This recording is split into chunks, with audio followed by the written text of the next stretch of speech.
L'histoire de l'Afrique commence avec l'Égypte ancienne.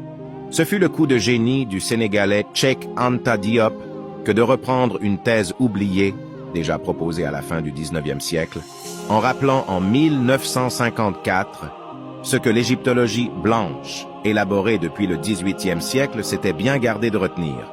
L'Égypte est en Afrique. Certes, ce physicien de formation n'était pas historien, mais ses intuitions relevaient du sens commun. C'est en Haute-Égypte, territoire proche de la Nubie des Éthiopiens anciens, qui étaient des Africains noirs, que prit forme une splendide civilisation, dont les racines plongeaient au sud autant qu'au nord. Ce fut l'un des creusets du monde, où des peuples venus de tous les alentours contribuèrent à engendrer la civilisation que nous connaissons.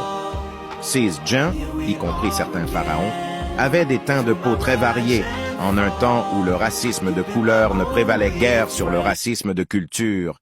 On était civilisé ou barbare, et les allusions à la couleur de peau étaient rares dans le monde antique méditerranéen et oriental, sans doute précisément grâce à cette variété.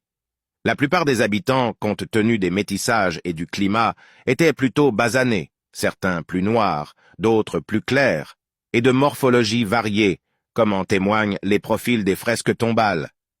L'idée d'une Égypte africaine, qui était tout sauf scandaleuse, apparut néanmoins comme telle dans les années 1950 aux égyptologues occidentaux.